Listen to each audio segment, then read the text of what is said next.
It's Wednesday and it's time for Pop and Politics. We are talking about the latest in hot topics, news, and entertainment. I'm KJ, and tonight my co hosts are out on leave, but certainly will return next week. We'll have the whole gang here. But tonight I have a guest. My guest tonight is Kandie Branch. She is sharing her firsthand account of corruption and discrimination at the Baltimore City Office of Equity and Civil Rights and what happened to her when she spoke out against it. Before we get into hearing this from Kandie, you guys already know I always ask you to join the conversation by leaving a comment on Facebook, YouTube, and Twitter. We will check the comments periodically throughout the show. And don't just comment, subscribe. Subscribe to our social media so you always know when we post new content. Check us out on our website at www.metroconservativemedia.com for up-to-date information. We are a necessary voice in news and entertainment. All right, Kandie, do I have you there? Yes, I am. Hi, how are you? I am well, thank you. How are you? Good. I'm good. I'm Good. hanging in there in spite of. Yes, I know. Well, I understand you've been through a lot Yes. over the last, I guess, couple of weeks. So I'll get right into it. I mean, I know you've been posting all over social media about being wrongly fired from the Baltimore City Office of Equity and Civil Rights. Is that right? Yes, ma'am, it is. And it's still a shocker to me. Of course. It's still a shock. I guess it hasn't really sunk in. I'm just still in a place of awe considering the relationship that I've had with the mayor for a very long time. Wow. And so is it correct you all are related? Is that We are related. We are related on my father's side. Okay. All right. And so what are you stepbrother, stepsister, or cousin? No, cousins. Okay. And actually it's really through marriage, but I when you're family, you're family. So of course.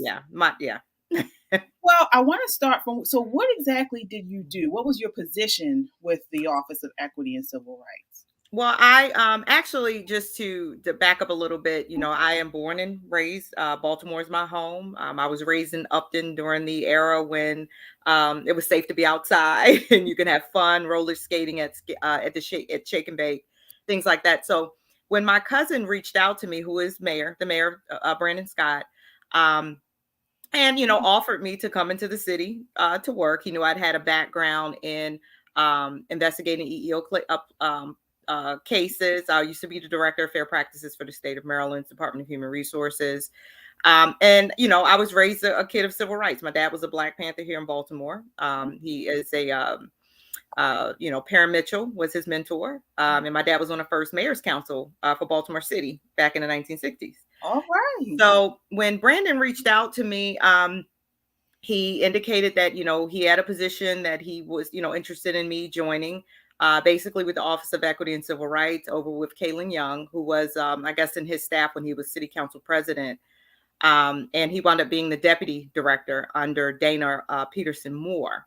I was excited because I'd actually I did not know anyone in the office prior to going there, but I saw what she was announced on as being the first woman equity, officer. And I was really excited, for her. I was rooting her on, not knowing anything about this woman. Well, I started working there on January 27th. So, I cleared the background check and all that other good stuff and signed on, resigned from a very comfortable job out in Howard County. I was working with my good friend, Dr. Ball. Oh, wow. We're both Towson grads.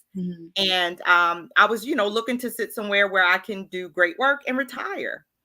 So when I did finally join the agency, like I said, January 27th, I was immediately met by the level of hostility that I can tell you was not only unprofessional, but illegal.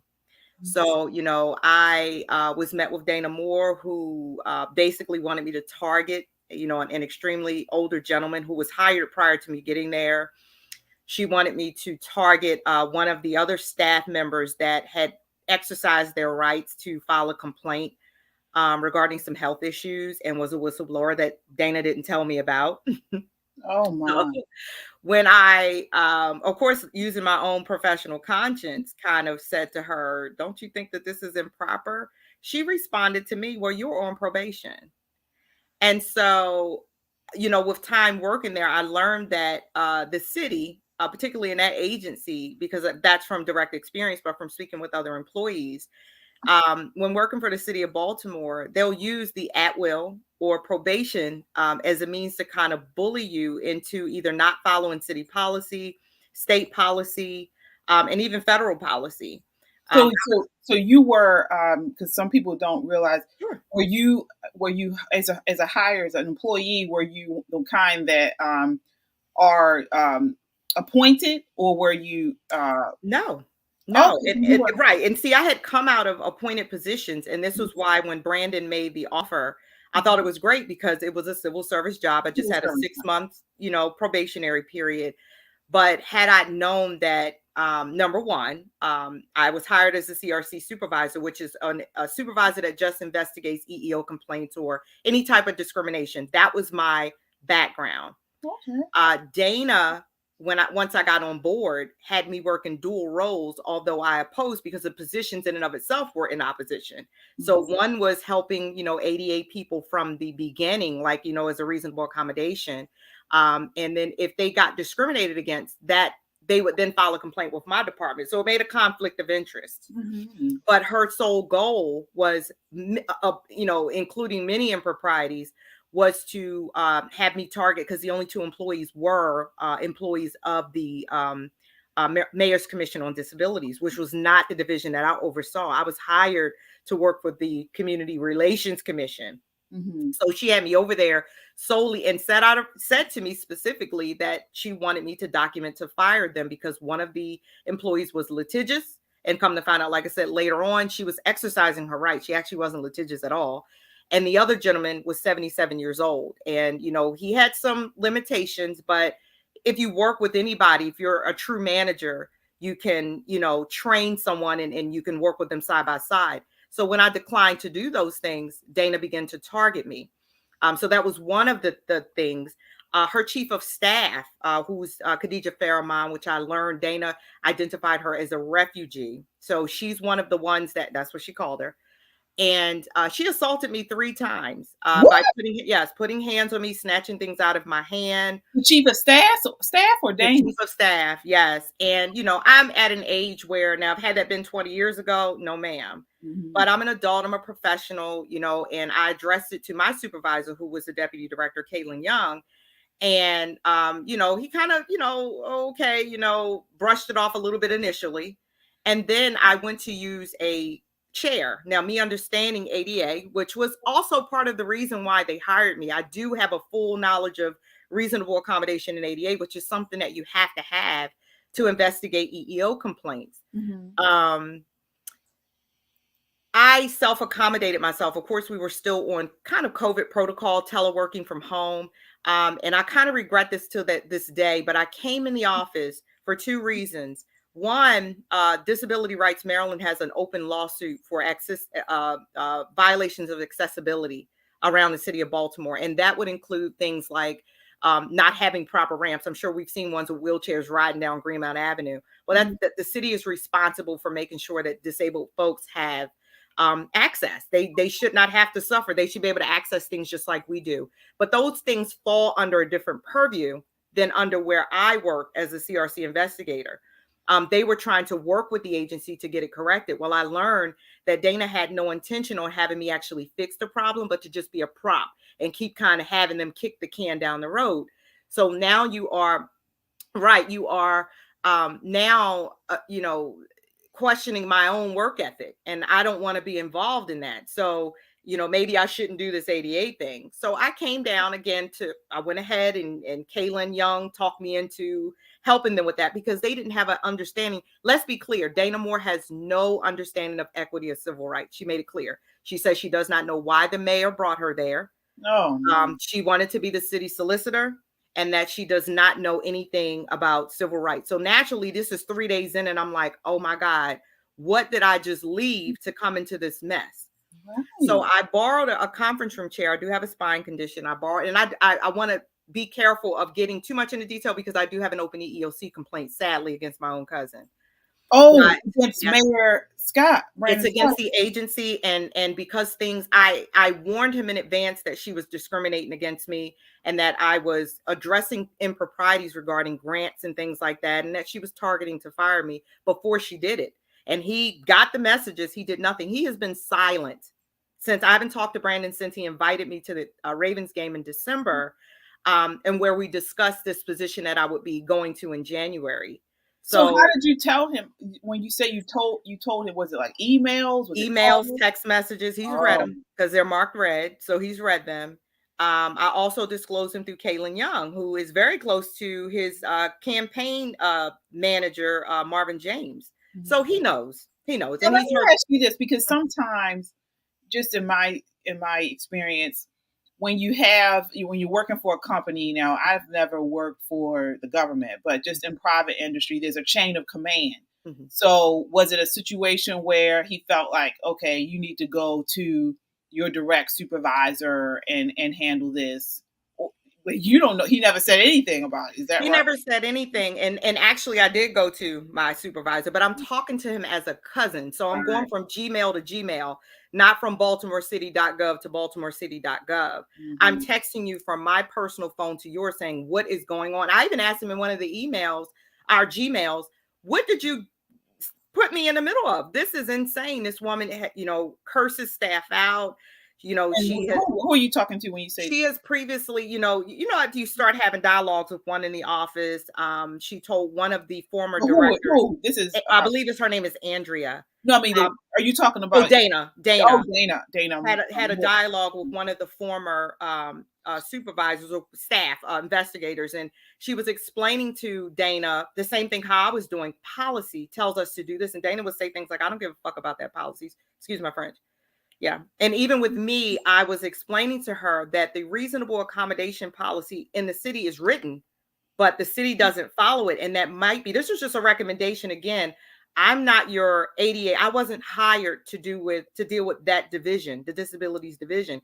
But she consisted that, constantly forced me to work over there, even to the point where it got uncomfortable. So I'm telling her that the state where I came from, even other jurisdictions like Howard County, where I came from, the accommodation practice falls under fair practices. And the reason being is because going to human resources, one, people are intimidated by human resources.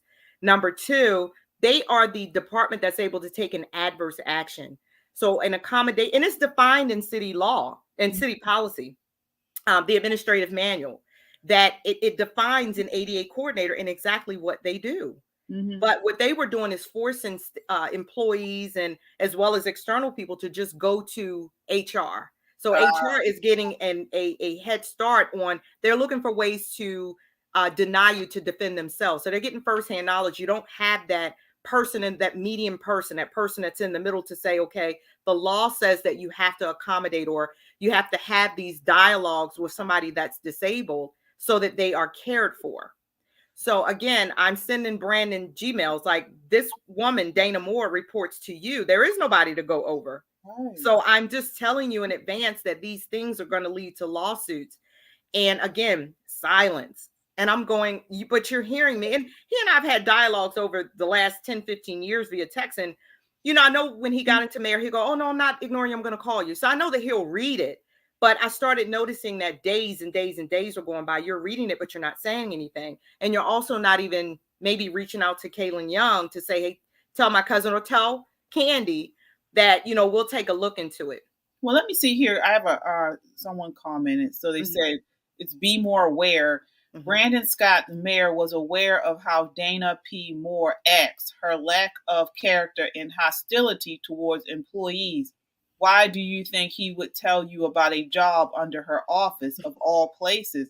That's a good question. It is a very good question. And considering, and thank you, it's a very good question considering that I'm his family. And we are, like I said, I have been his biggest support besides his grandmother and his mother since he started in District 2 as councilman. So he and I've talked about everything. Like my text message, we talked about everything. So, and I did learn, and that caller is right, is right. I have learned since then with doing my due diligence that he was well aware. Because then I texted him and said, you knew this. Why would you send me here? So why would he? What do you think? He has not responded to why he sent me there.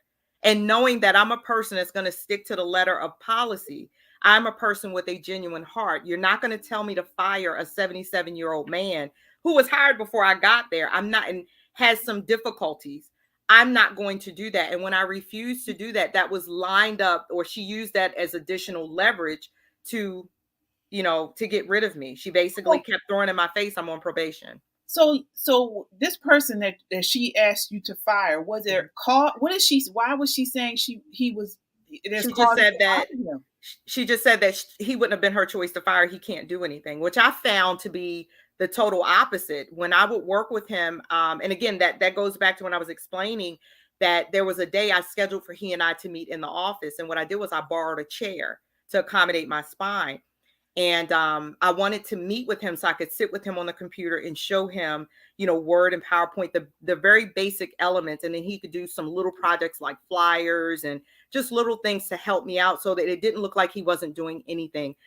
I just did not listen. I wanted to come in as a new supervisor and give people a fresh, clean start. As any supervisor, I don't do the thing in your ear and someone is telling you negative things about people. But when I borrowed that chair, I think that was the worst mistake of my life as a person that also has a disability, because Dana sent Khadijah. I learned later on that Dana sent Khadijah in the office to take it from me. I was sitting in it, and she brought me a chair in that belonged to someone else.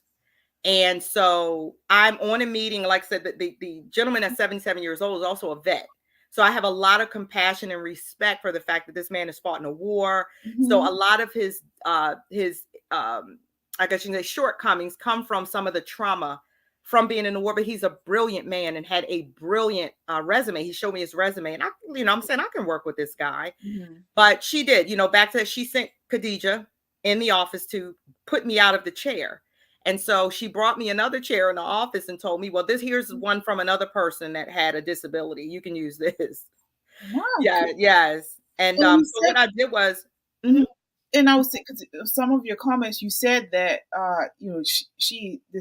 Dana Moore has EEOC complaints. Is that correct? Yes. What are these in regards to? Most of them have to do with either hostile work environment based on a protected class. Some are disability. Some are retaliation and harassment. But she does seem to target women, younger women than she is, that's in a certain cluster of age, usually between 45 and 55. And it's almost as if I just so happened to take notice of it after the fact. Again, when I got there, I knew no one. Since then, I have met, about 10 or 11 other women that worked before me with her. And they were like, oh, she did the same thing to me. Oh, she did the same thing to me. Oh, yeah, she fired me. Oh, she's forcing me out right now, and all of them were whistleblowers. And I even took, I addressed some grants and things or money that was missing that we could not locate. And I'm just inquiring, why are you restricting the disability staff from even being able to search for grants? Now, granted, she has a right as a director to want maybe things done a certain way, but these are grants that were already funded. So, and each division is funded via grants. That's how the agency gets paid. And immediately, again, I said, well, I think she got wind of the fact that I was asking around about the past practices of receiving grants for the disabilities unit. And that I had ultimately begun to reach out to the IG's office because she really began to target. She was very nasty to me. So I told her, I said, well, look, I don't have to do the ADA stuff. I've kind of given you my recommendation, and that's basically to follow the reasonable accommodation policy. You don't want to do it. So how did it come about where she actually fired you? She let you go. How did that come about? Oh, tell you how correct. Wow, this is. So I sent, again, with the assault, the removing of a chair, me addressing fund allocation and proprieties, or just us not being able to find where grant money was and her not wanting to talk about it, her forcing me to work a whole nother position without even paying me. So I'm working a dual role being paid once, which is also, against the law. I reached out to Chris Shorter. Chris Shorter, who he's the new, what is it, chief operating officer, the new role that's right under the mayor. Right. That's the deputy something. Well, he's the chief operating officer Right. for the Okay. city. Right. Yeah. Okay. So I sent the emails to him. Oh, before I get there, when I reported the issues of the ADA violations and everything else to Dana, because I said, well, maybe let's sit down and talk about it. She pretended that she wanted to help me. She started contacting my references and telling them she's doing a random background check on me. And one of my references told her, please don't contact me again. She's across the she's traveling abroad. Dana continued to have a back and forth email harassing her. And she finally sent the email to Chris Shorter saying, if this woman emails me one more time, I'm taking legal action. She just sounds unprofessional. She's not only unprofessional, she's unstable. But, in my opinion, but I went back and I sent those emails and I said, look, Chris, Mr. Shorter, respectfully, I came over to do a job ethically and morally. And I sent this to him in an email. And, he sent it, my complaint to Human Resources. So Human Resources contacted me on March 1st in the morning. Now, mind you, I had already told her that I had filed an EEO complaint against her, and she already knew about the IG complaint. I met with Human Resources, who told me that they were starting the investigation, that Chris Shorter told them that, the complaint of being assaulted, the whole 9 yards. At 4:00 that day, she sent me a termination letter. And what was on there? Why did it say why? She lied and said that my supervisor told her that I was being released on probation, which my supervisor, because I live in Baltimore County, I can't report to the director. They have that whole structure set up. So I had to report to the deputy director, which was fine with me. I never had any issues with Kaylin. I reached out to him and was like, what did you just do? He didn't even know. He's like, what are you talking about? I said, I got a whole text. And he said, I didn't do this. I just learned just right now when you told me. So I said, I thought you told me that Chris Shorter said that you are my supervisor. And if I am to complete probation or not, it will be up to you. He said, that's correct. I said, so how did Dana fire me? He said, I don't know. I didn't do it. I said, but she put on a document that you did. He said, I saw that, but I didn't have anything to do with that. So basically she lied. She falsified that document.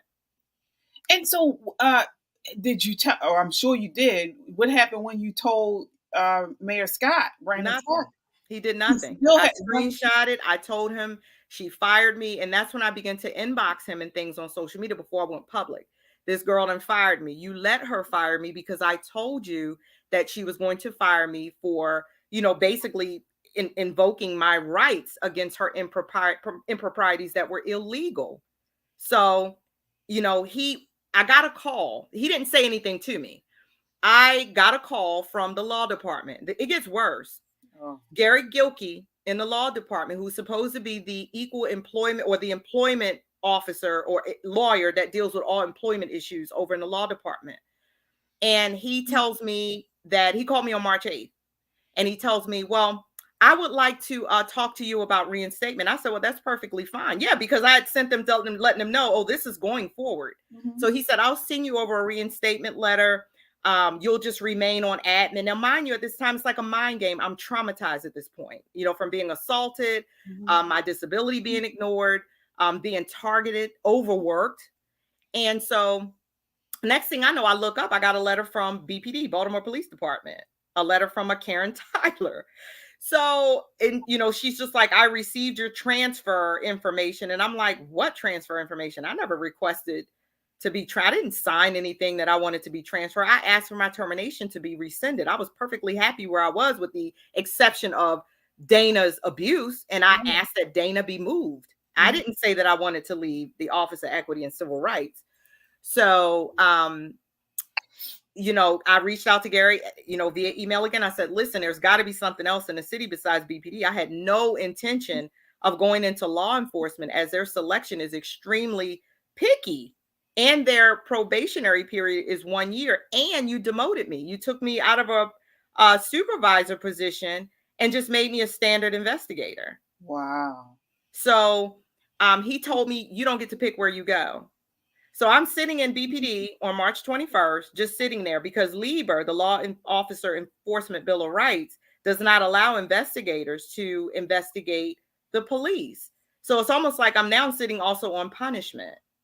Right. And And now some may say, just for the sake of argument, they say, well, you were having a bad time here at the Office of Equity and Civil Rights.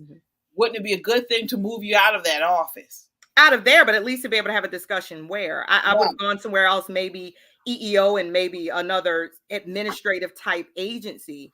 I did go online applying for jobs that were similar. They sent my literal pin and roll over to BPD, which means they could have sent that anywhere. They didn't have to send it to BPD. No conversation, no nothing. You just got a letter just saying you're going to. And told me, right, and that if this is okay, sign it. Now, granted, I'm under the threat of being unemployed. So, okay, here's the offer letter. Here you go. But again, it said based on your background, once we conduct your background, and I didn't feel comfortable. And I did reach back out to the law department and said, this is just not good. So he wound up sending me, Gary Gilkey from the law department, wound up sending me the settlement letter on March 23rd. And when I say to you, this was the most unprofessional document I've ever seen in my life. The fonts were different from page to page. You can tell there was a lot of point clicking going on. In the document said that I would agree to drop my EEO complaint, my IG complaint, and basically any complaints past and present against Dana Moore and Khadijah Fairmont, which mind you, I have a year to file assault charges against her for touching me. It didn't sit right, so I wanted an attorney friend, just an attorney friend, to take a look at it. The document gave me 21 days. And because I didn't sign it within 2 days, Gary sent the same lady from HR over to BPD to fire me again on probation. So the letters that are being written, is this coming from Human Resources, or who are writing these letters? The first one came from Dana. That came from Dana on the Office of Equity and Civil Rights letterhead. Now, keep in mind, Dana and Gary Gilkey worked together in the law department, and they were very close friends. Gary also has a law firm with the head of the Human Resources, Quentin Herbert. So it's almost like it's a tied up, twisted game that you can't win. So the young lady, oh boy, it's almost like it is, and it's sick because we're African Americans doing this. That's what I was just about to say. Yeah, and I have a daughter in college, and Brandon knows this. Oh. So you took money out of my pocket that that your little cousin is using for her resources to get through college. So I don't have kids that get in trouble. I have great kids. My youngest daughter is in college, and he knows this. So they use the same method, that you're released on probation, and that, they added some other language in there that there was some inappropriate conduct. Now, mind you, I've never met with anybody to discuss any inappropriate conduct, didn't do anything.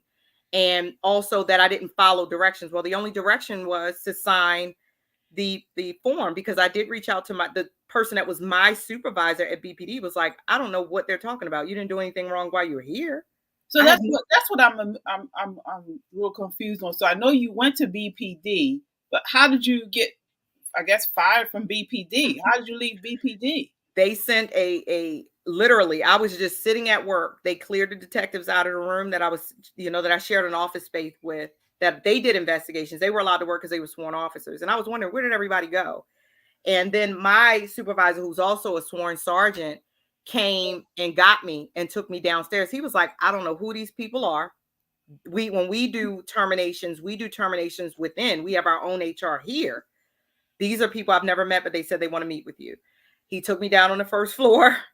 And that's when I met the lady, Karen Tyler, who was the one who emailed me the offer letter. I hadn't met her.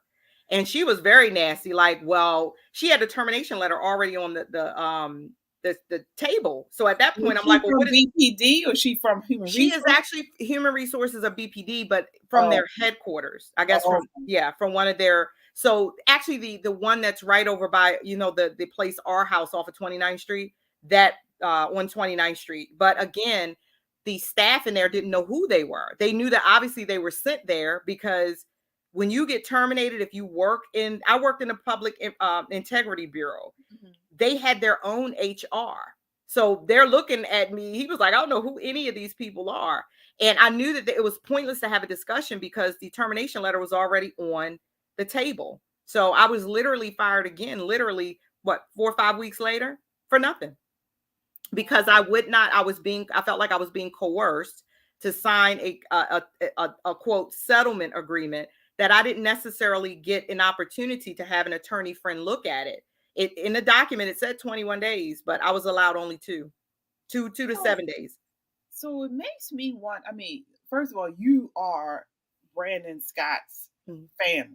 Mm-hmm. So what connection does he have with Dana Moore? This is the only other thing I could think of for them to treat you like this. But I have more on him than anybody. Let's be clear. I have some, and the sad thing is that that's not even my MO. You know, I'm just like, can you just do what's right and do right by the staff? Can you have a conversation with your agency heads and make it clear that that type of behavior systemically across the city is prohibited under your administration? I don't want to pull out old text messages and conversations that he's had that a lot of people would be very, very, very disturbed. I don't want to do that. And I can assure you, Dana Moore has nothing on him compared to what I do. Well, see, this is the question, because it's odd to me that you know what you all shared with each other, and he knows this, right. But something is going on with him and Dana Moore. You know, I don't know, whether it's politically, whether it's professionally, that he has decided to side with her.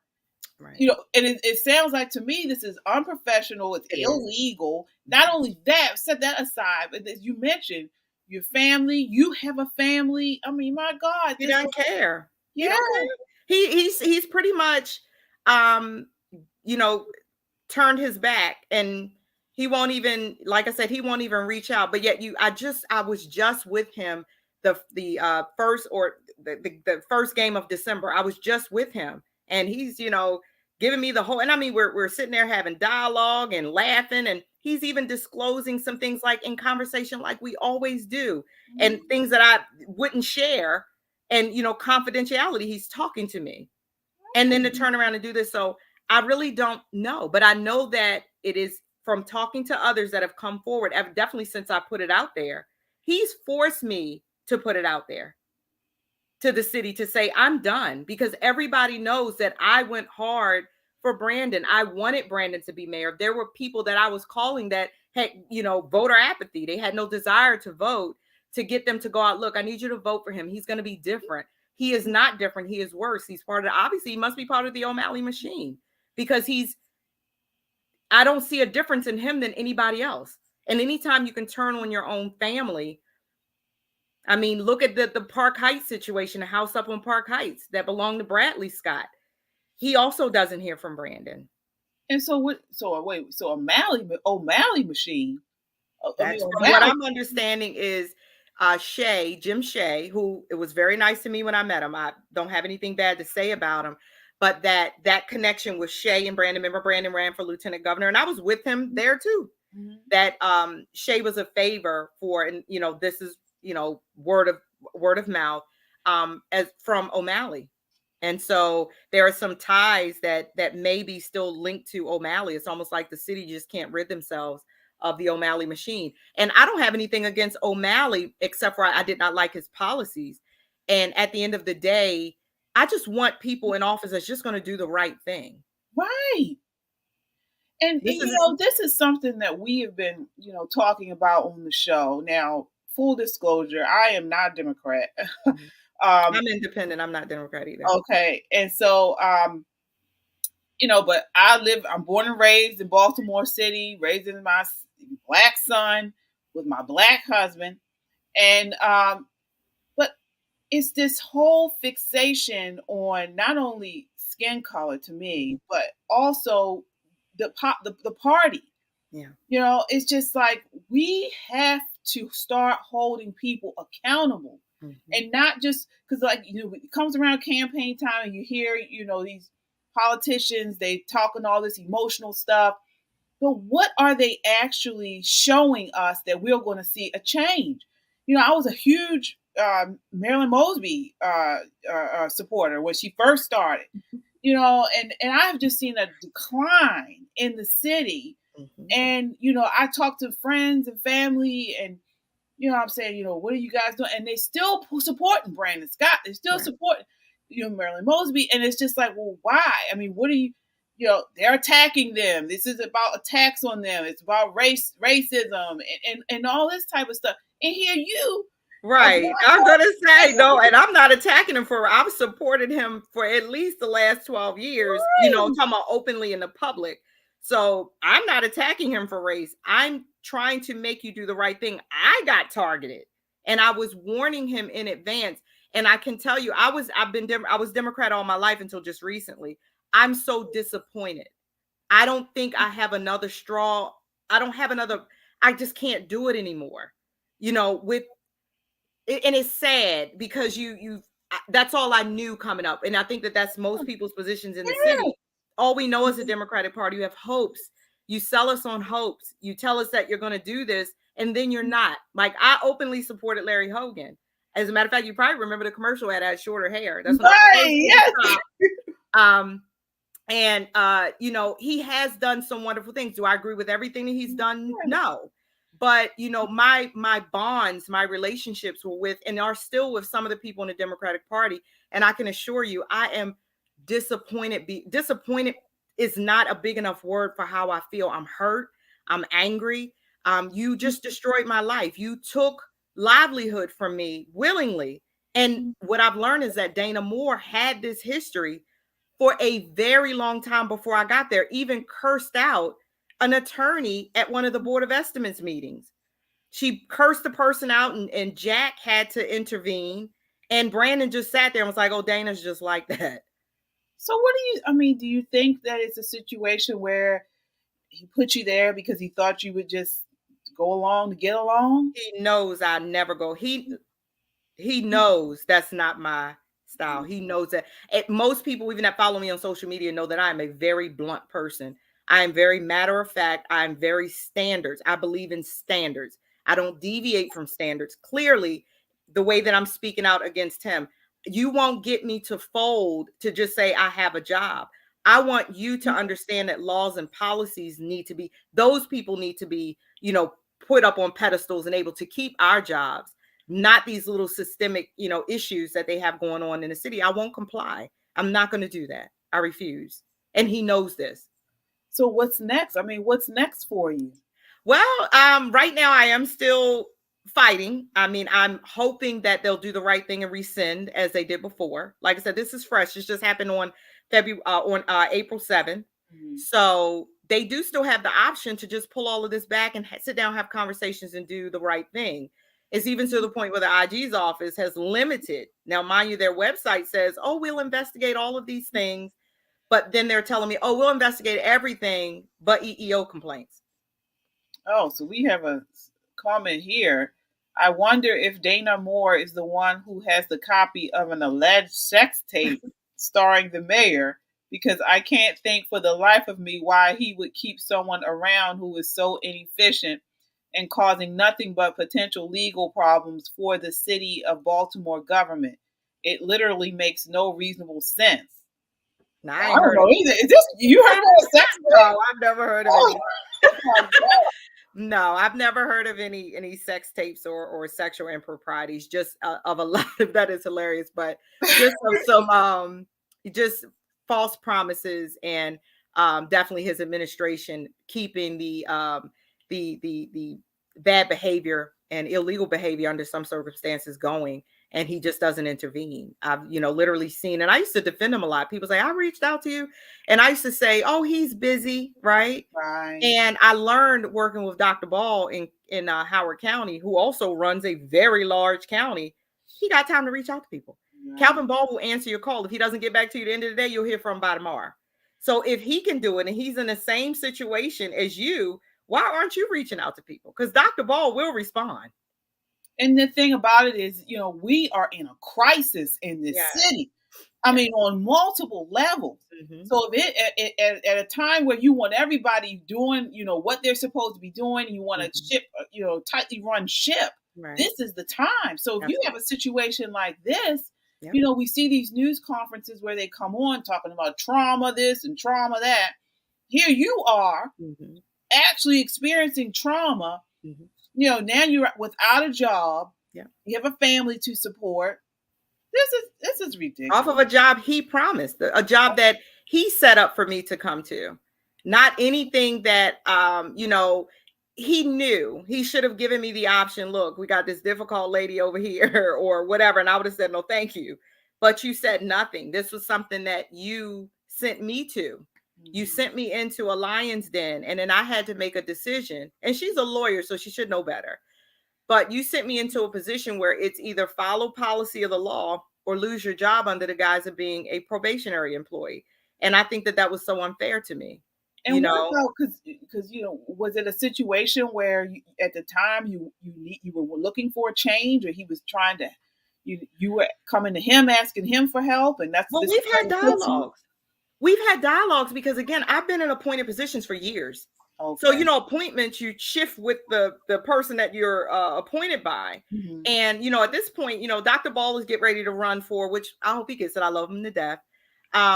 Is running for another term the end of this year. And I'm getting older. I'm tired of, you get that 4-year old and towards the end, you're kind of wondering. And I did mention that to Brandon.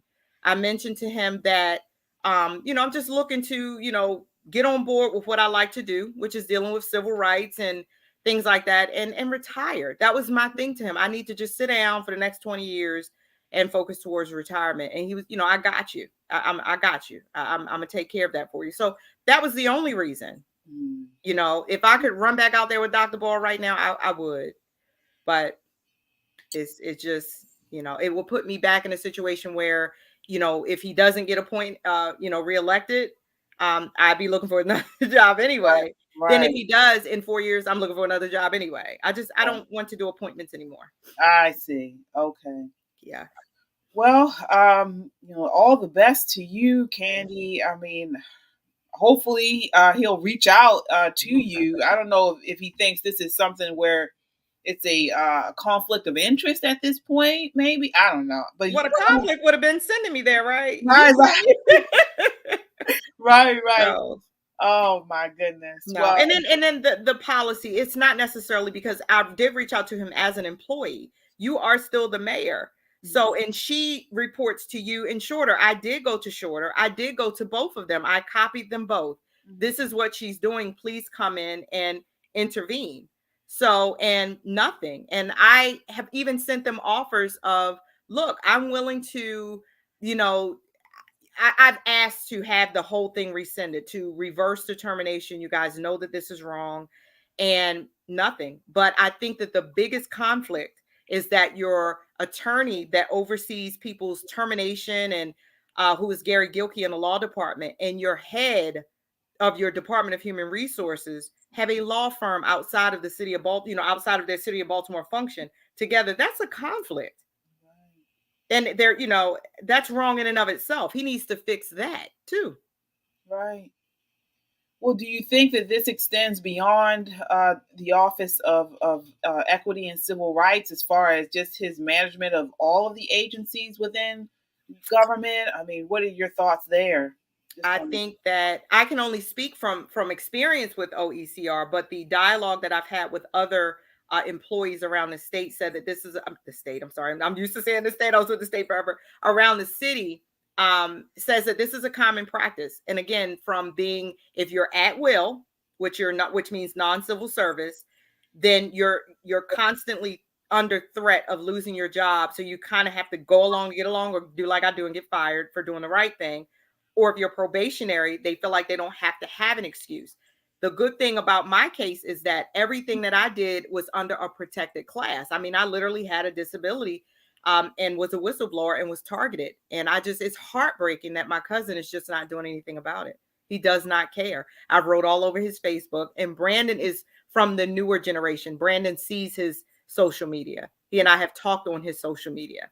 So he reads his social media. He sees his inbox. I've been in his Instagram. He won't respond. He clicks around it. It's so disrespectful. It's unbelievable. And I'm old. I'm 7 years older than he is. I'm his senior. He was at my wedding. Oh, He attended my wedding. That's how close we were. Yeah, okay. well, like I said, I definitely wish you all the best, and I pray that you get some resolution, positive resolution to this. I mean, you just, like you said, on social media and speaking out about this, it's not a good look for Brandon Scott. If he does his family like this, my God, what is he going to do to the citizens of Baltimore? Right. So, again, thank you so much for coming on. Anything Thank we can you. do, please, if you, I'd love to have you back on to just see as far as how you proceed through this, and keep us updated. I absolutely will. And thank you for having me. Thank you for listening. I Yeah, appreciate absolutely. God bless you, it. Candy. Thank All you. right. All right. You take care. You too. Oh, all right. So, you guys saw it here. That was Kandie Branch. She is she is the cousin of Mayor Scott. She's working for the Department of uh, Office of Equity and Civil Rights for Baltimore City. She uncovered corruption. She told Mayor Scott about it, and he has done nothing. He has done absolutely nothing. She was, her words, she was, wrongly terminated and handled very poorly. And she has told her Mayor Scott, her cousin, about this, and he has not responded. He has let this go, untouched. So, as I said to Kandie, if this is happening to her, his cousin, what in the world do you guys think he cares about the rest of us? I mean, you talk about violence and crime in the city. We're talking about education system, and the buck just keeps getting passed down the line. And now we see why. We see why. So, again, join the conversation by leaving a comment on Facebook, YouTube, or Twitter. We will check the comments periodically throughout the show. Don't just comment, subscribe. Subscribe to our social media so you always know when we post new content. Check us out on our website at www.metroconservativemedia.com for up-to-date information. Again, we are a necessary voice in news and entertainment. So we are moving right along. I want to talk just for the last 15 minutes about Marilyn Mosby. So, as you guys probably know, she is running for re-election.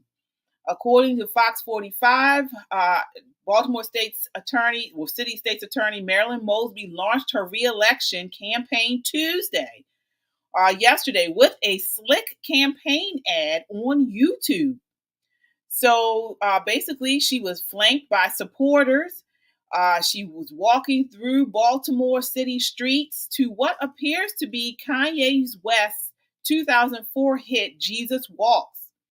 Now, I don't know if you guys saw this, but actually Kim Klacik did something similar to this when she ran. She was flanked by several supporters walking through the streets, and it looks like Marilyn Mosby kind of copied her for what she did. So that's kind of interesting. But however, less than 24 hours after the announcement, the video has been taken down due to copyright issues. So she, as an attorney, didn't even complete her due diligence to make sure there was no copyright infringement. This is what we're dealing with here. So you got a mayor who is not taking, not even taking complaints and issues about his own cousin. His own cousin raised awareness about discrimination and fraud and things like that going on. They turn a blind eye. And now we have Marilyn Mosby. She doesn't even know copyright law. So, this is just crazy. And so again, so the video was taken down.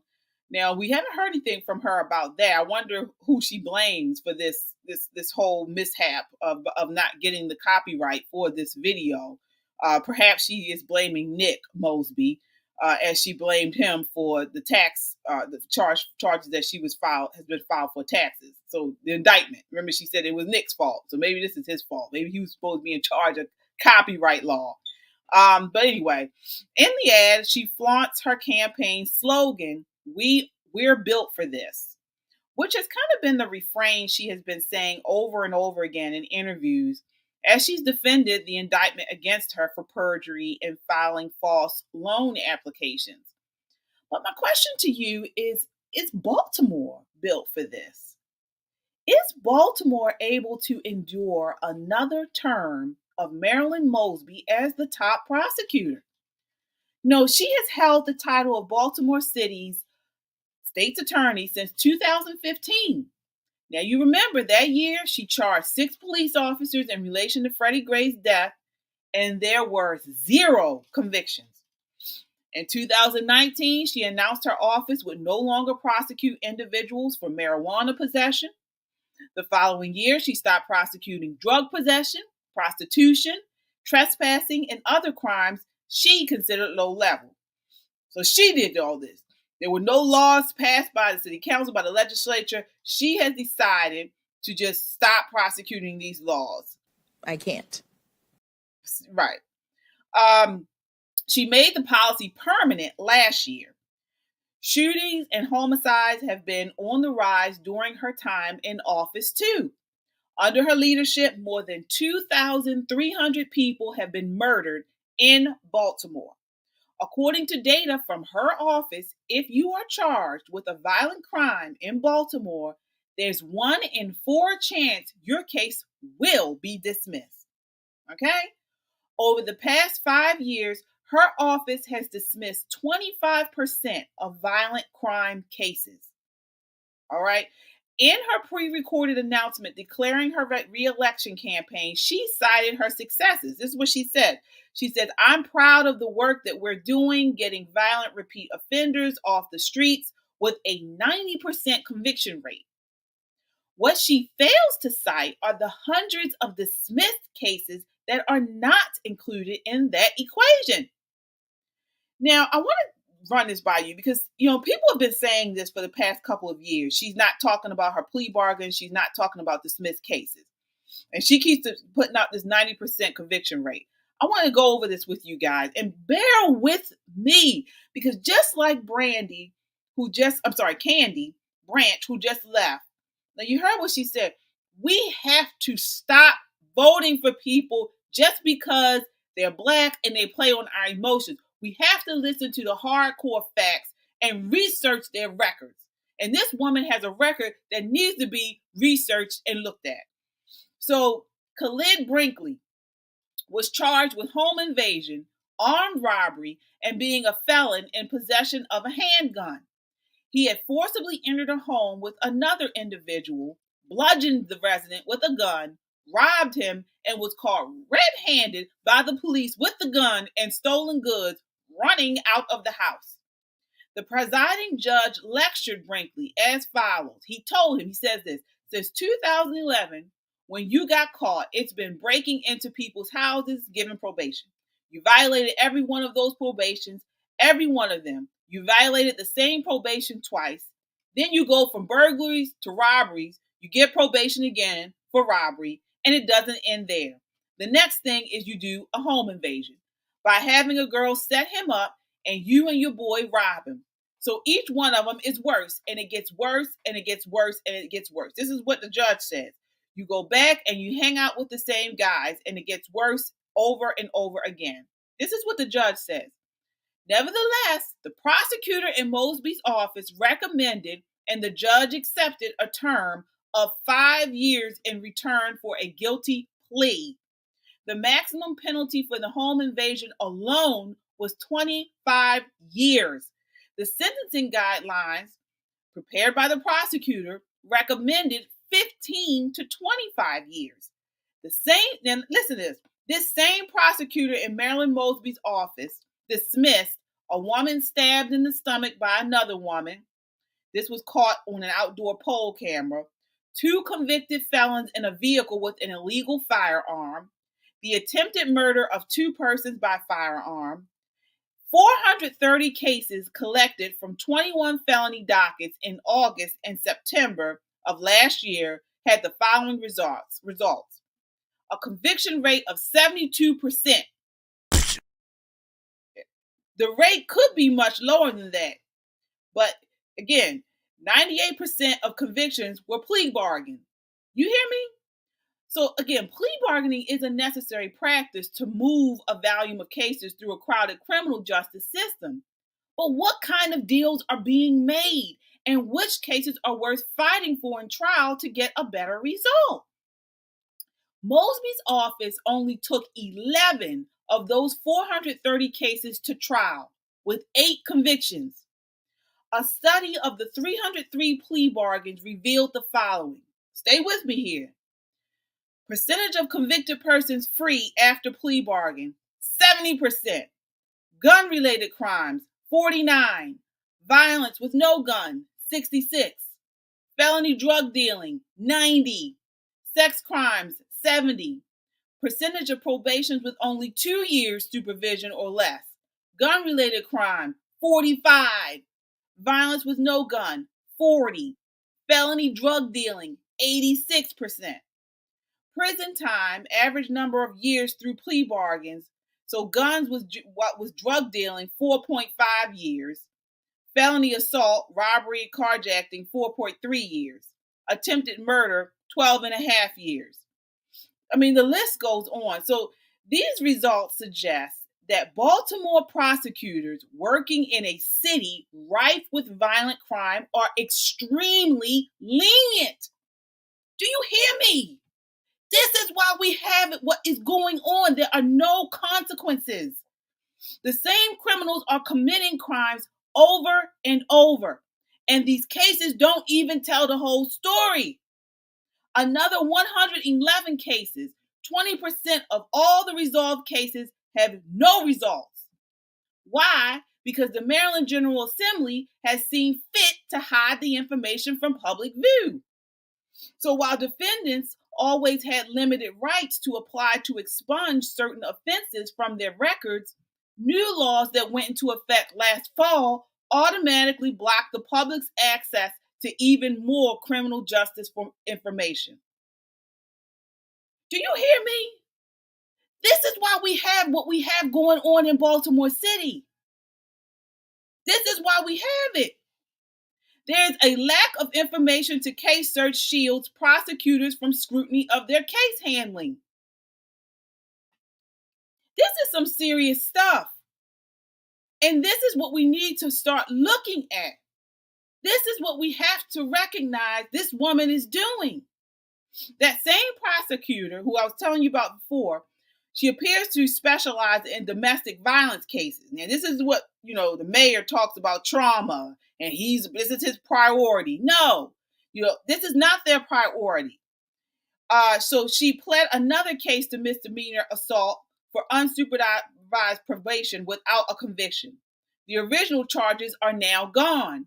From the charge and sentence, one might think this was a minor case, but the defendant, along with her boyfriend, physically attacked the mother of her boyfriend's baby, beating her up and fracturing the eye socket of the baby she had been holding. Now, come on. This is the same prosecutor who recently made news for pleading a man to probation who set fire to his girlfriend's house while she slept inside. Remember this man who said he shouldn't have got off? Remember him? He was all over the news. So when cases or serious charges disappear, the public can't discern a pattern of giving away cases. Marilyn Mosby is a liar. And she is, I don't even say lying. She is misrepresenting her conviction rate. And it needs to be talked about. So let's be clear. Not counting drop cases and conviction rates misleads the public. Now, while legitimate reasons exist for not pursuing cases, when prosecutors charge cases and then abandon them, they should explain.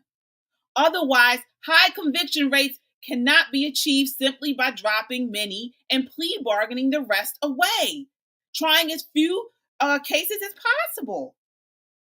And this is exactly what all this information reveals about Marilyn Mosby's office. Another thing, now Marilyn Mosby has been all over the news, all over TV, talking about racial injustice. Everything has to do with race.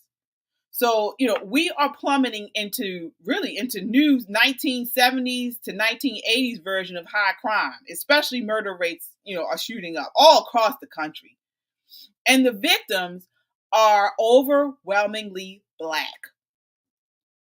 The victims in Baltimore are Black. The victims in Chicago are Black. The victims in LA are Black. Last year was the largest percentage of increase in homicide since recorded history in this country. And Marilyn Mosby blames everything on racism. Every issue that we face is the result of racism, according to her.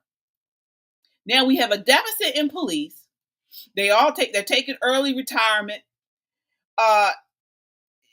This needs to stop. And I want to make sure you guys understand what this woman is doing. So I want to explain something to you. So a law-abiding Black male does stand a greater chance at some point in his life of getting stopped because he meets a suspect's description. So let me tell you this. We gotta start looking at the numbers. We have to. 1/3 of all Black males have a felony conviction. Not because the system is racist, but because the crime rate is that high in our communities. So if you are driving a car, obeying traffic laws, there is a higher chance that you will get pulled over because someone has committed a crime that you fit the description of on a street. For instance, my husband, we live in the city, and we're street people. I mean, we kind of street people, and my husband likes driving through the hood. Okay, he likes driving, and I'm talking about the hood. If he's coming from a certain area and he can go through the city instead of going through the the highway or whatever, he likes to drive through the hood. And I tell him, I say, don't do that. He is a Black man, and even though he hasn't done anything, he's law-abiding citizen. There are in these high crime areas people who are not abiding by the law, and he can get caught up in whatever is going on as far as the police thinking he's there doing something he's not supposed to do, or what have you. This is it. It's not right. It's not fair. But if we are committing all of this crime, it's just obvious that police are going to sometimes get something wrong. I mean, this is what it is. So, the far greater burden is, the far greater burden is Blacks die of homicide at 13 times the rate between the age of 10 and 43 as whites between the age of 10 and 43. We're dying more than them. 13 times the rate. Not by police, not by whites, but by us, other Blacks. The police are trying to lower that homicide toll. Now, this data comes from 2015. It's at the CDC. If you don't believe me, go check it. I want you to. Check the data. Don't go by me. Check it. It's gotten much worse now. 2020 and 2021 has just been open season on us, by us. Open season on Black people by Black people. We are likely to see 10,000 Blacks killed last year, and the number will be higher this year. That's more than all white and Hispanic homicide victims combined, even though Blacks are only 13% of the population.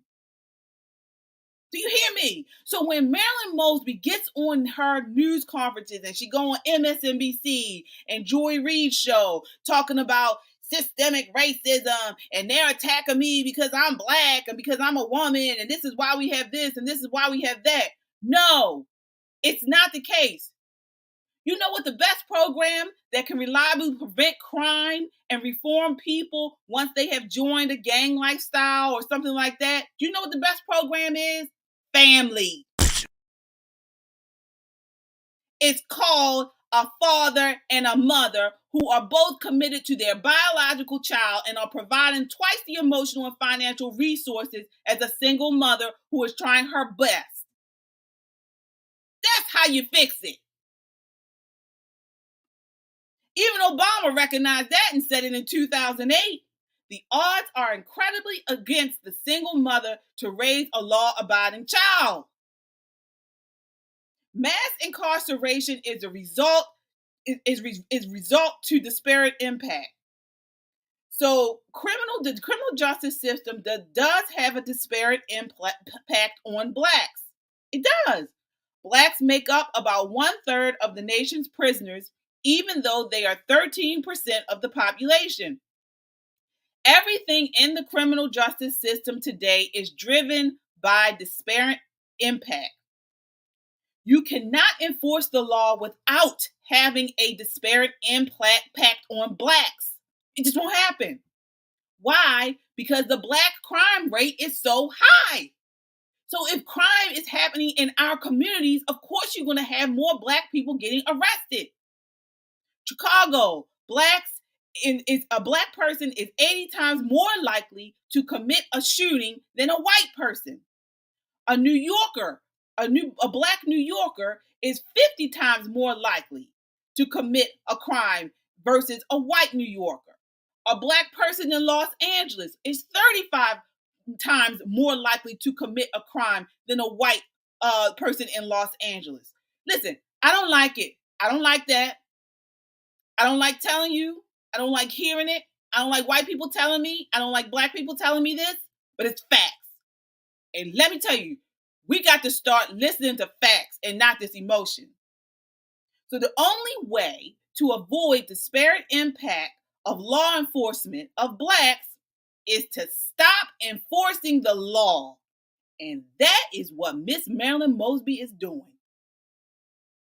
She keep talking about this disparate impact. We arrested more blacks.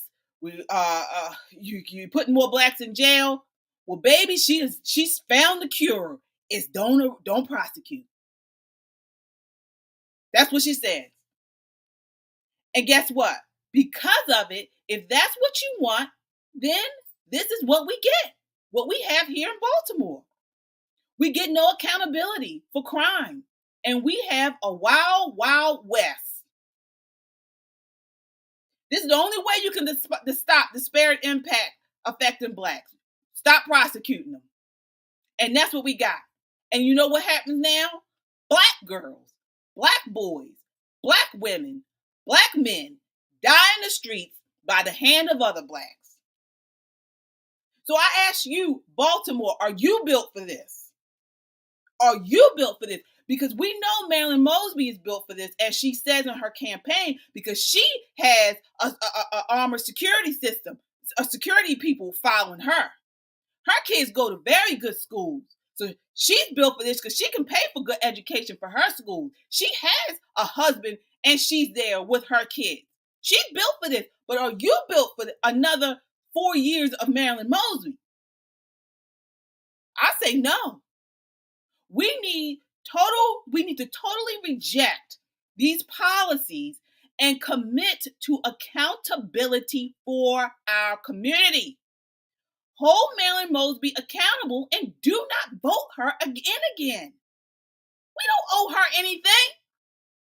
My goodness, this woman is getting paid 6-figure salary to not do her job. Just like the CEO of schools, Sonia Santaliz, or whatever her name is. Another one getting paid 6 figures to not do her job, and she's failing the kids. They are predators. preying on our emotion and this crazy obsession with race. Are you gonna be a prey? Whether it be bias towards Black people or fears of white supremacy, they are using that to not do their jobs. Period. And guess what? The best combatant of white supremacy is Black excellence. Black excellence in our family units, Black excellence in our education, and you get Black excellence by holding people accountable, not lowering standards, not prosecuting crime.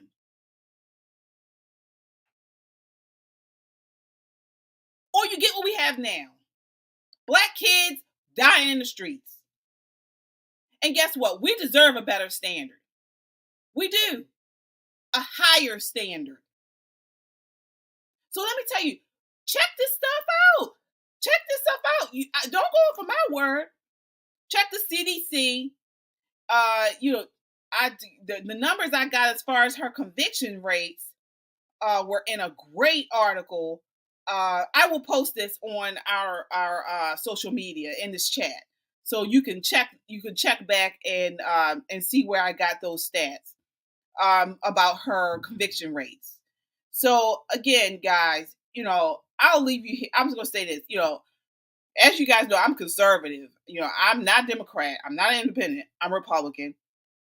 And I love Black people. I love my city.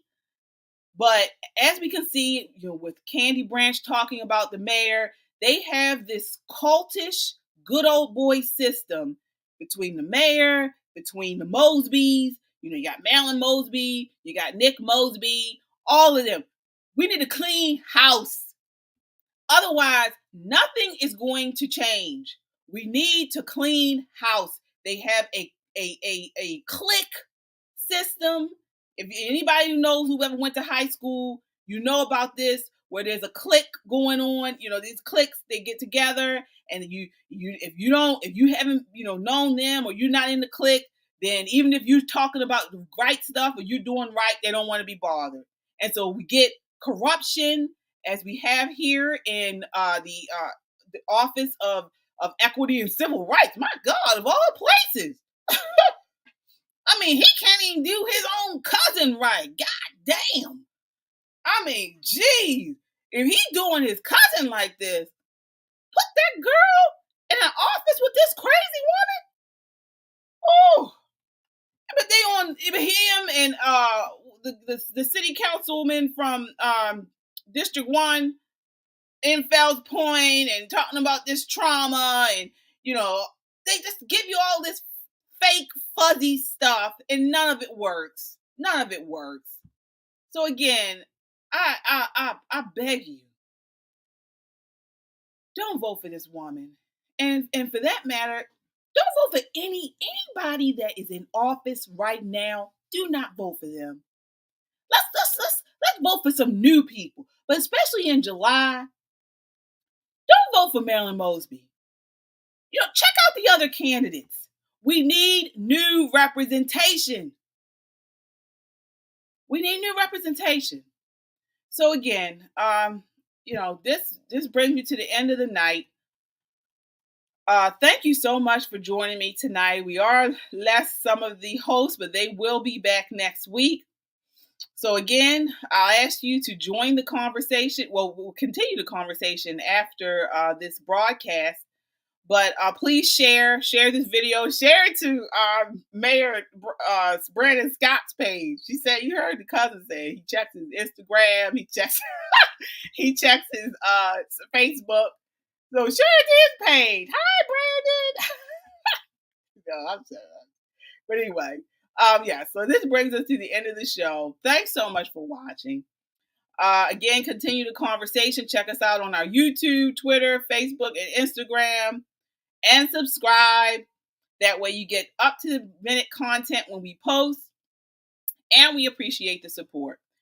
We are an independent media, and each time you subscribe, it helps to make our voice that much stronger. Check us out on our website at www.metroconservativemedia.com. We look forward to seeing you next week or tomorrow. Tomorrow, I will have on the show Amal. Amal is running for Congress. So definitely check me out. Amal Torres. So she is a Baltimorean also, and she's running for Congress, the United States Congress. So come back here tomorrow at 8:30, and you'll see her here, and you can ask her as many questions as you like. Until then, count your blessings and live a life of purpose. Good night.